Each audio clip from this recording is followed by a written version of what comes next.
porque a farola é moito máis que unha farola. Bueno, concentrarnos hoxe para defender o escaso patrimonio que nos queda á estrada como casco urbano. Mesmo farol é ubicación igual ou similar. Este foi o veredicto dos estradenses. A problemática persiste, tivemos hai un ano un accidente que rematou con un falecido e hai uns meses outro accidente que rematou con outro falecido. Pouco a pouco xa son unha realidade.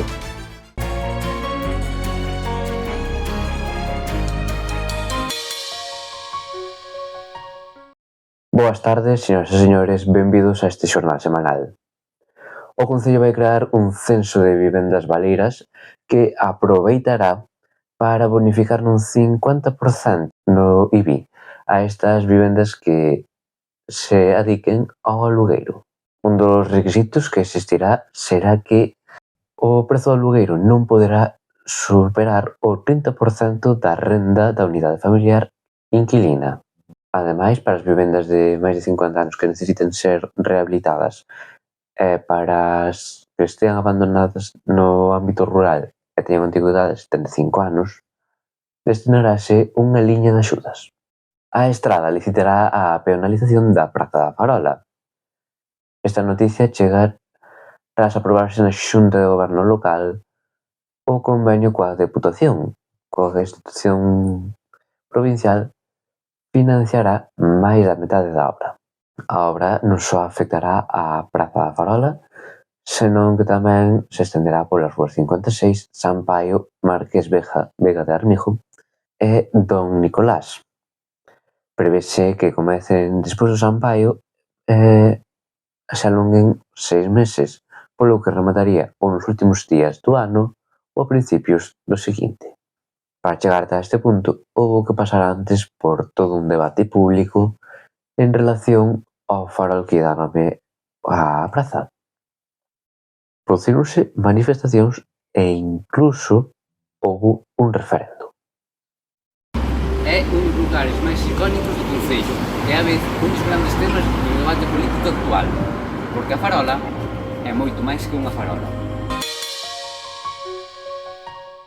Outro asunto de moito debate é a Nacional 640. Esta semana chegaron as ansiadas melloras no vial. Tanto o PP como o BNG felicitáronse por o traballo feito e reclamaron que se construa a variante. Quen tamén se felicitou polo seu traballo en relación a esta vía de titularidade nacional foi Luís López Bueno, voceiro do Partido Socialista. Aproveitou a ocasión para reclamarlle a Gonzalo Louzao que acometera un ambicioso plan de asfaltados no rural. Ese plan anunciouse este sábado. Asfaltaranse pistas de 33 parroquias e ademais realizaránse bachados en 47.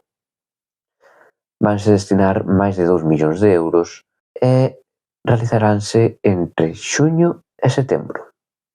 Poden consultar os lugares nos que se levarán a cabo os asfaltados na nosa web. Esta semana producíronse varios accidentes no casco urbano.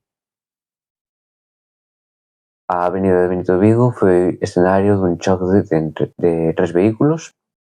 En Figueiroa bateron 2 e nas proximidades da avenida Benito Vigo, nun paso de peóns paralelo a Gualdo Insua, unha persoa foi atropelada. En total resultaron feridas 3 persoas, unha en cada accidente. Comezaron as labores de limpeza do casco urbano estradense. Instalaron badenes de goma na saída do aparcadoiro do teatro principal. Gonzalo Louzao participou nun programa de Radio Líder Santiago que se emiteu desde o IES Manuel García Barros, que foi o seu instituto. A Festa do Salmón contará cunha das maiores participacións dos hostaleiros que se recordan. E ademais o mércores comezarán as Santas Tapas. Poden consultar na nosa web cales son. Este xoves celebrouse o Día da Educación Física na rúa. Participaron máis de 350 rapaces e rapazas de centros educativos estradenses. E o Concello instalou un desfibrilador no campo da Nogueira. Este súmase aos xa instalados no campo de Callobre e aos 3 repartidos pola zona deportiva estradense. E hoxe comezou a Semana Santa. Con motivo dos vindeiros días festivos, a semana que ven non teremos edición do xornal semanal en vídeo, pero no seu lugar teremos un especial sobre o primeiro ano de Gonzalo Louzao como alcalde da Estrada.